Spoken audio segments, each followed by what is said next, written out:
فبأي آلاء ربكما تكذبان. Pertanyaan saya adalah apa yang akan terjadi di akhir dunia kita ini sebelum bumi ini berakhir, apa yang akan terjadi? Terima kasih. Baik, sebelum Mas Kris dan Mas Chan menjawab, saya coba menjawab. Kita punya satu literatur yang cukup kuat dan banyak dirujuk. Namanya Al-Hafidh Ibnu Katsir. Beliau menulis kitab 15 jilid. Dia cantumkan pada jilid terakhir pada bukunya yang berjudul Al-Bidayah wa Nihayah. Pada kitab terakhir maka ditulis satu pembahasan secara kupas tuntas, Nihayatul Fitan wal Malahim. Nihayatul Fitan wal Malahim. Akhir kejadian alam semesta yang dihiasi dengan banyak peristiwa-peristiwa yang terjadi. Tidak kurang 60 riwayat yang menyebutkan dalam kitab-kitab kami.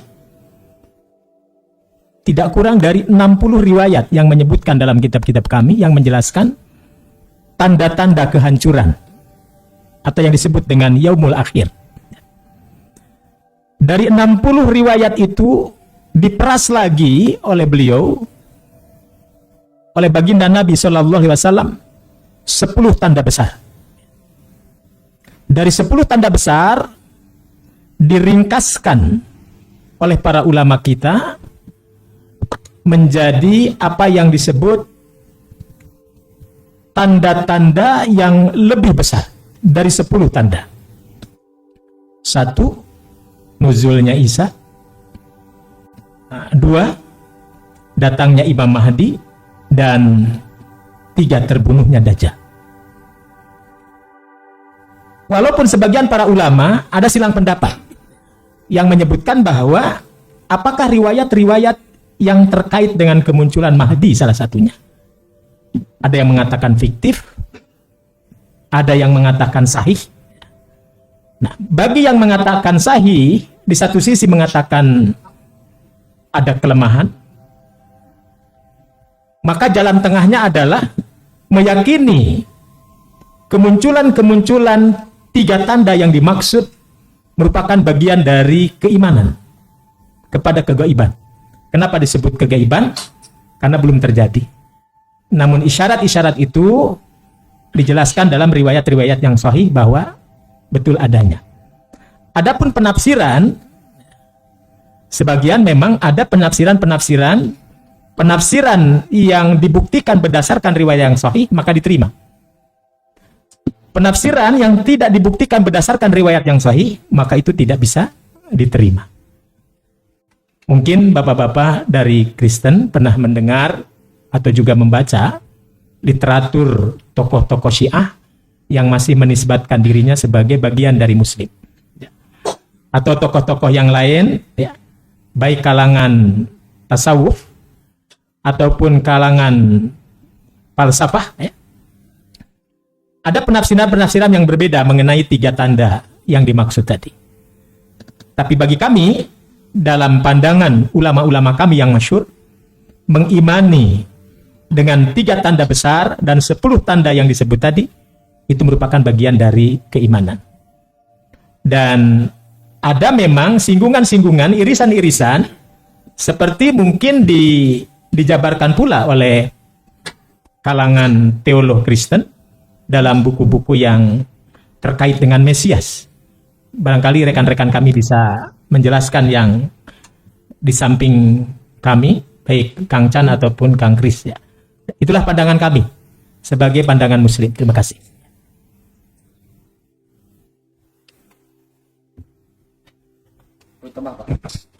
Baik, saya kasih satu poin ya terkait turunnya Nabi Isa. Para akademisi yang disebut saja cukup bertanggung jawab seperti Ibu Rita Wahyu mengatakan bahwa Nabi Isa itu adalah Yesus. Tokoh yang sama dikisahkan di dua buku yang berbeda.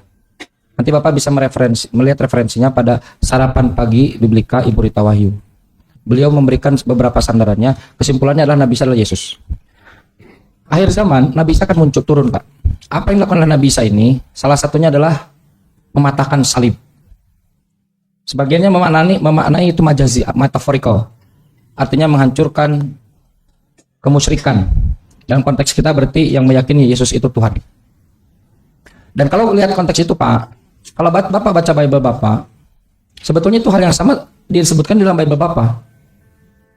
Bapak bisa lihat Matius pasal 7, dari mulai nomor 15 sampai 23, dikatakan begini, pada hari terakhir, setiap orang berseru kepadaku, Tuhan, Tuhan, kata Yesus. Langsung dari mulut Yesus. Yang berseru kepadaku, Tuhan, Tuhan, bernubuat dalam namaku, mengusir setan dalam namaku, Yesus, melakukan mukjizat dalam namaku, Yesus. Pada hari ini aku berterus terang kepada kalian, enyahlah dari hadapanku, kalian pembuat kejahatan, aku tak kenal kalian. Jadi kita memiliki titik yang sama, Pak. Bahwa Yesus nanti akan mengusir siapa saja yang mengadres ke dia, Lord, my Lord, my Lord. Tuhanku, Tuhanku dalam LHI. Jadi salah satu tandanya adalah Yesus turun untuk mengusir siapa saja yang berseru kepada dia Tuhan. Berdasarkan hadis itu hadis dalam hadis dan berdasarkan literatur Bapak yaitu Bible Bapak sendiri. Matius pasal 7 dari nomor 15 ke 23. Sekian, Pak.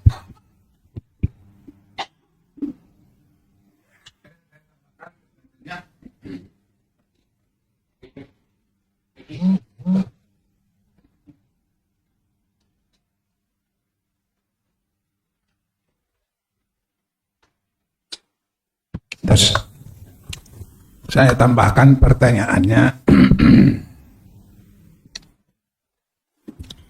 Sebelum hari keselamatan itu tiba, bagaimana situasinya dunia?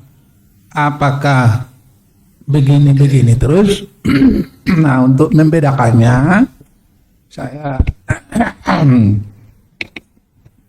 tunjukkan sebagai yang menjadi pertanyaan. Ya, saya mau sampaikan, saya mau jelaskan dulu. Tadi ada pertanyaan, Yesus sudah naik, tapi kambing domba belum dikumpulkan. Kan begitu tadi kan?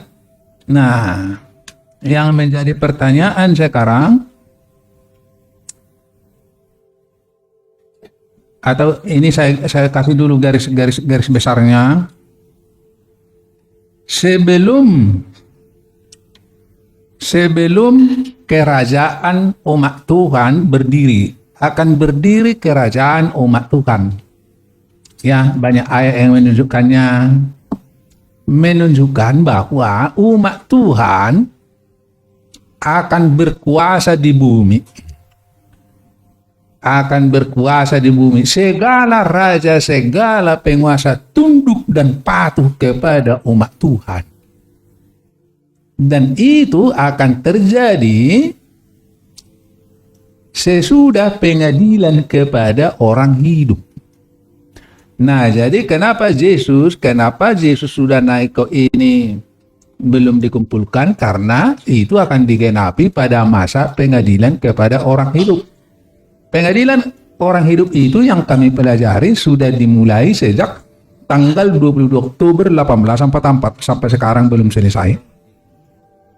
Ya, salah. Pengadilan kepada orang mati itu dimulai tanggal 22 Oktober 1844 sampai sekarang belum selesai. Kalau sudah selesai pengadilan kepada orang mati, maka dilanjutkanlah pengadilan kepada orang hidup. Nah, pengadilan orang hidup itulah masa memisah lalang dan gandum. Disitulah pemisahan domba dan kambing tadi. Dan pada masa itulah akan berdiri sebuah kerajaan yang tidak seorang pun dapat mengalahkannya. Tidak ada negara yang dapat mengalahkannya. Inilah yang akan dibawa ke surga.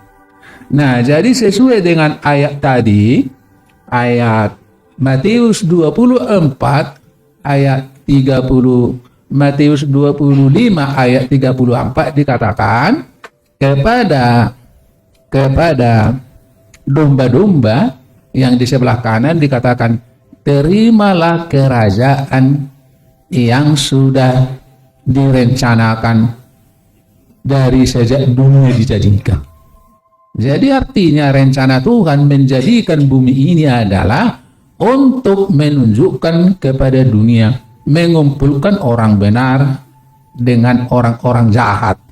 Jadi ada orang benar, ada orang jahat. Jadi dipertunjukkan di situ, dan di ayat-ayat lain ditunjukkan orang benar ini lah yang menjadi penguasa di bumi, yang tidak terbayangkan sekarang. Yang tapi ya jelas ayat itu kalau sudah dikatakan penguasa di bumi, ya jauh beda, jauh kekuasaannya daripada Amerika atau Uni Soviet sekarang ini, karena mereka tidak bisa menguasai seluruh bangsa-bangsa, seluruh raja-raja gak tunduk kepada mereka. Tapi untuk ini ayat-ayat, ada banyak ayat-ayat menunjukkan bahwa umat Tuhan akan memiliki sebuah kerajaan, segala bangsa, segala raja tunduk dan patuh kepada mereka. Itu ditunjukkan, dituliskan di dalam Daniel 2 ayat 44. Terima kasih.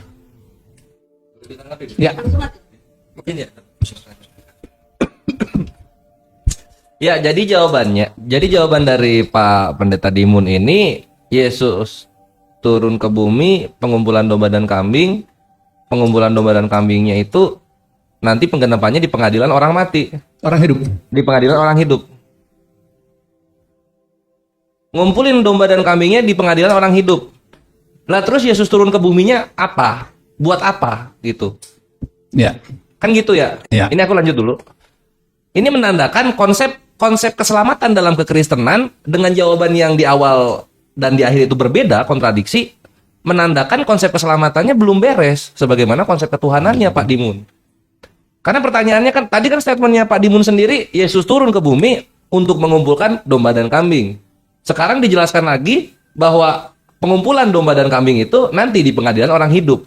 Ya. Nah, artinya kan kontradiksi itu Pak Dimun. Maka dari itu, semudah-mudahnya konsep keselamatan, konsep ketuhanan yang mudah diterima oleh akal manusia itu sebenarnya ada di Islam sebenarnya, kalau kita dengar penjelasan dari Pak Dimun yang menurut aku ada berbenturan gitu, statement awal dan statement akhir gitu paling. Jadi ini aku akan lanjut ke pertanyaan kedua saja. Dalam kekristenan itu dikenal dengan tre personae una substantia untuk konsep ketuhanannya. Atau dalam bahasa Inggrisnya itu one substance, three persons. Nanti bahasa Indonesianya satu hakikat, tiga pribadi. Pertanyaannya adalah, gimana caranya konsepnya three persons, tapi konsep agamanya dibilang monoteis? Itu gimana caranya? Silakan. Itu salah itu. Yang mana? Yang dikatakan tadi itu salah, tapi Kristen mempercayai seperti itu. Yang benar itu hanya 2 tahta di surga. Tidak ada 3. Tertulis di Alkitab ada 2 tahta di surga, itu yang ada. Bukan, maksudnya jadi satu hakikat tiga pribadi atau dikatakan Salah itu. Bukan Tritunggal. Tritunggal itu? Bukan. Tritunggal salah, tidak Alkitabiah. Oh, oke. Sip. Iya. Siap, silakan dilanjut. Jadi yang benar, Bapa di sebelah kanannya ada tahta anaknya, itu tertulis di Alkitab. Ada berapa Tuhan di situ, Pak? Ada 2. Ada, Bapak meyakini 2 Tuhan. Iya. Kalau Yesus punya berapa Tuhan? Yesus itu Tuhan. Bukan. Bapak meyakini 2 Tuhan. Iya. Kalau Yesus punya berapa Tuhan? Nah, kita nggak usah bingung. Udah dibilang Bapa dan Anak. Kalau bapaknya Tuhan, anaknya Tuhan juga dong. Iya, saya tahu. Iya, nggak Bapak punya mungkin berapa Tuhan? juga anaknya jadi kambing anaknya. Bapak, Pak Rahmat ya. Pak Rahmat punya 2 Tuhan. Yang ditanya bukan Pak Rahmat lagi, Yesus. Yesus punya berapa Tuhan? 1. Keimanan Pak Rahmat dan keimanan Yesus sama atau beda? Sama. Saya ulang. Pak Rahmat punya 2 Tuhan, Bapa dan Yesus. Ya. Yesus punya 1 Tuhan. Ya. Ini 2, ini 1. Jadi bukan begini ya. Kita harus sederhana berpikir sesuai dengan ajaran Alkitabnya. firman Tuhan mengatakan, anakku engkau pada hari ini engkau telah kuperanakkan. Datanglah manusia berpikir siapa bidannya. Datang manusia berpikir siapa maknya, siapa silsilahnya juga ditanyain. Begitulah Tuhan menjelaskan kepada kita supaya kita paham bahwa Bapa lebih besar daripada anak. Tidak mendalili yang ini. Tunggu dulu. Kalau kita bisa menerima Adam jadi dari debu tanah, kenapa kita nggak bisa menerima Tuhan punya anak, tahu bagaimana caranya beranak? Ya kan? Oke, baik. Nah, Bapak bisa buka. harus adil dong. Baik. Iya. Bapak bisa buka Keluaran 4 nomor 22. Boleh banget. Oke, silakan. Keluaran Keluaran 4 nomor 22. Nah, kalau boleh langsung dibacakan biar Keluaran 4 ayat 22. Gas kencang.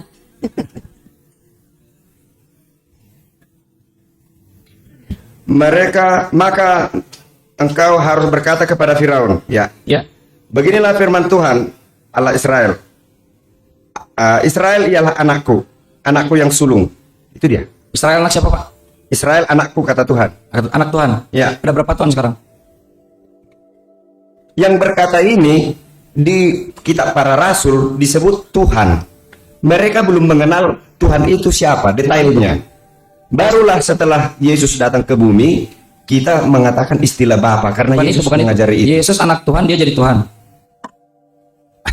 Yang berfirman kepada Musa, katakan kepada Firaun, anakku ini, suku Israel itu, anak sulung Tuhan itu. Israel. Iya, anak Tuhan itu. Yes. Itu maksudnya kalimat ini. Israel anak Tuhan. Iya. Israel Tuhan. Bukan. Yesus anak Tuhan. Ya. Yesus Tuhan. ya.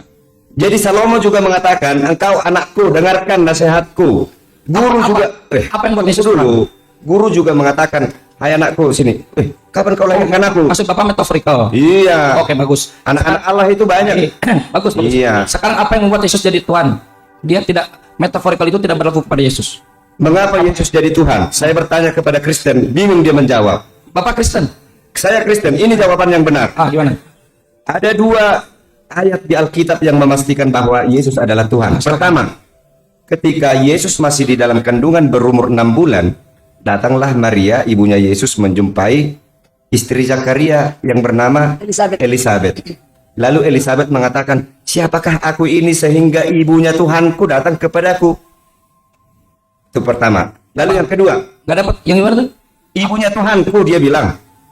Oh, karena dia disebut tuh ibu Tuhanku, dia jadi Tuhan gitu. Ya, Oke. tunggu dulu.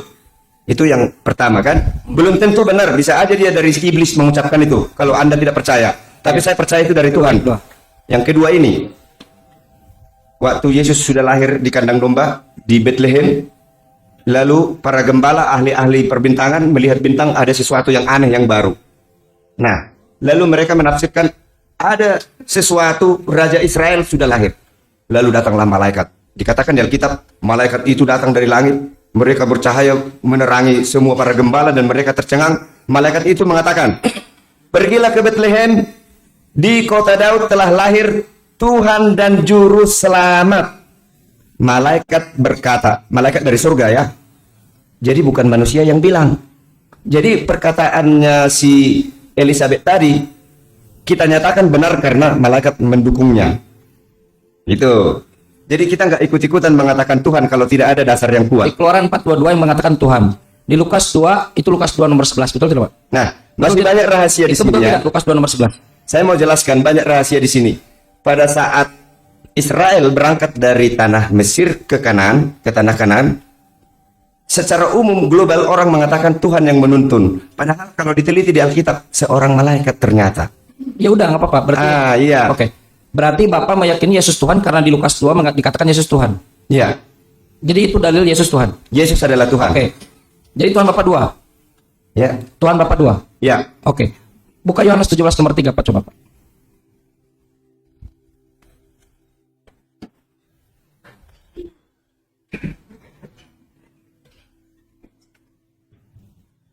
Bantu kalau bisa cepat. Jadi saya nggak suka buka begini. Ini aja.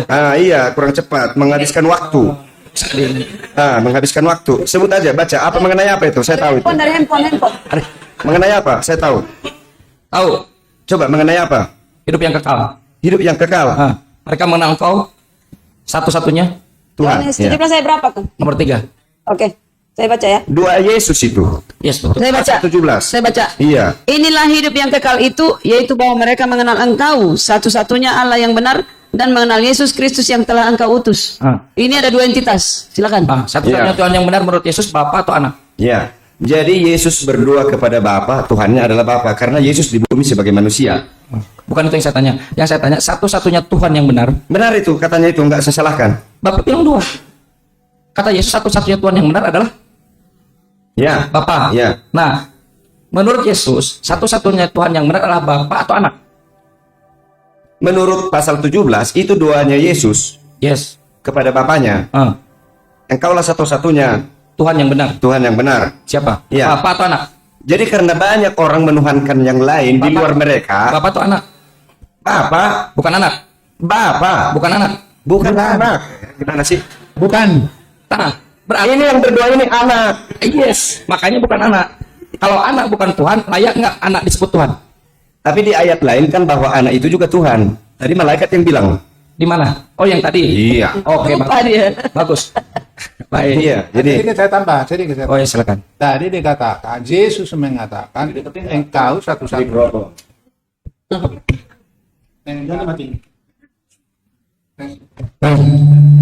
Tadi dikatakan, dua itu mengatakan, engkau satu-satunya Tuhan. Dia yang mengatakan kepada Bapa. Bagus. Jadi dia, kita ya, Tuhan ya, bukan begitu. Yesus berkata kepada Bapa. Alhamdulillah. Pak Nainggolan berarti dengan Pak Rahmat terus konsili lagi. Kata Pak Rahmat, Yesus Tuhan, Bapa Tuhan. Kata Pak Nainggolan, hanya Bapa yang Tuhan. Menurut apa itu disebut hanya Bapa yang Tuhan. Sesuai konteks. Tapi Sesuai konteks. kalau untuk kita, Bapa dan anak ya dua-dua. Itu maksudnya. Kan maksudnya begini. Supaya jangan dibuat ayat dengan ayat bertentangan. kurang ekonomi. Nah, kalau dikatakan menurut ayat ini hanya satu Tuhan, bertentangan dengan ayat-ayat yang Oke. sudah dibuka tadi. Boleh, Ya. boleh saya jelaskan. Oke. Boleh.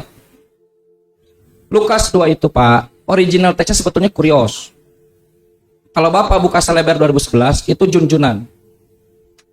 Sorry, itu yang 11. Itu sebetulnya Tuhan. Pada hari ini telah lahir juru selamat Tuhan.